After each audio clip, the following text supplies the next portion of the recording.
Hello everybody, it's Lucy Wolfe here, sleep consultant and author of The Baby Sleep Solution and all about the baby sleep solution as well. I hope you're really well today. Yesterday I posted about why I believe moving a feed earlier in your bedtime routine can have a positive impact on your child's overall sleep profile. And of course, whenever I mention something along these lines, there's always loads of questions that come in around it. And I just thought I'd quickly just jump on to explain some of the basis of why I make that particular recommendation and why 45 minutes earlier seems to make the difference, and anything less than that doesn't seem to. So the best way I could describe it is that, first of all, if your child has routinely been sucking to sleep or close to sleep, be that your bottle, be that your breast, be that a sippy cup of water, then they have developed what I might describe as a memory of sucking at sleep time, which means that the sucking helps them in some capacity either to get all the way to sleep or to get sleepy. And it seems that when this intervention is present, and even if you've moved it slightly further away than that, the muscle memory of this sucking to get to sleep or sucking to get sleepy seems to remain intact.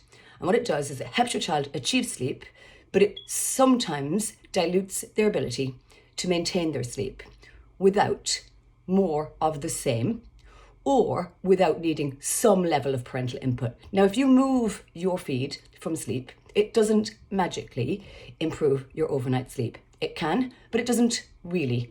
Normally what it means is that it clears the way for you to begin to also actively work on your overnight sleep segment as well. And that lots of you who work on your overnight sleep segment without making this adjustment find that your overnight sleep segment doesn't improve. And that's why I think it's an important adjustment to make. And I describe muscle memory. Obviously, I know that it isn't muscle memory, but I think it's a very good way of describing what seems to happen. Unless we move it out by about 45 minutes plus, it seems to me that the muscle memory stays intact or reattaches, and that then prevents a barrier or creates a barrier to your child maintaining their sleep, either all through the night or at pivotal times like early in the morning time.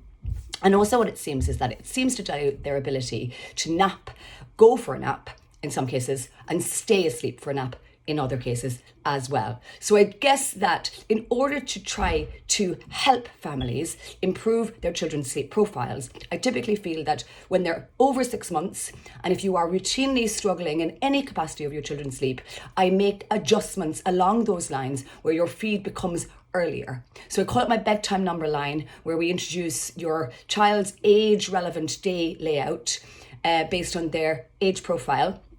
We look at maybe looking at dinner around the 5 o'clock mark, and then we look at bringing that last feed earlier so that maybe it's finished by 10 past, 6:15 to line you up for an early bedtime as you begin, so that your bedtime routine might begin around 6:30, and then you start to create the layers. So I call that the emotional scaffolding. And then of course the stay and support approach is the bridge that we introduce to help make the transition from what you've been doing to what we ultimately would like to see, which is to increase your child's sleepability. And don't forget, your child's sleepability exists on a range from low to high. The higher your child's sleepability can become, the less risk factors you have where your child's sleep is concerned. Doesn't mean to say you reduce other risk factors, but again, you're going for lower risk and you're improving their ability across the board.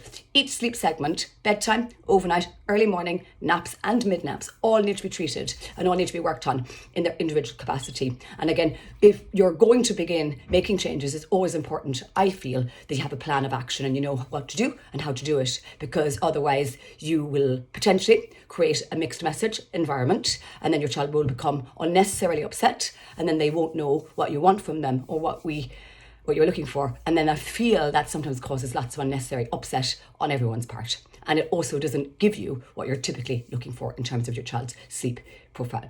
Of course, I hear all of the objections around the feed coming earlier, won't take the bottle or won't take the feed because of their dinner. And again, I suppose I look at intake through the day and I try to make sure that we get enough to eat and drink throughout the course of the day. So I'm not relying necessarily on that feed, but also sometimes I need to just still move that feed and then provide feed somewhere else, and then hope that the body starts to acclimatise to that change.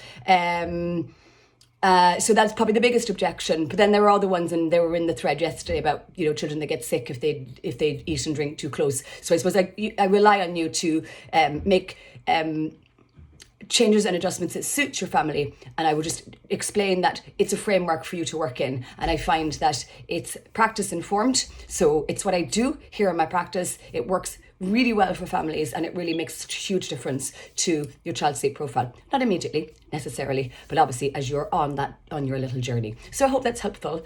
Loads of information here on my grid, and also in the IGTV. There's a massive archive covering all of the information that you may need to help you underpin your sleep journey. And of course, in both of my books, The Baby Sleep Solution and All About the Baby Sleep Solution as well. And of course, on my website, there's loads of articles too on sleepmatters.ie. So I hope that's helpful, and I look forward to seeing you here again soon.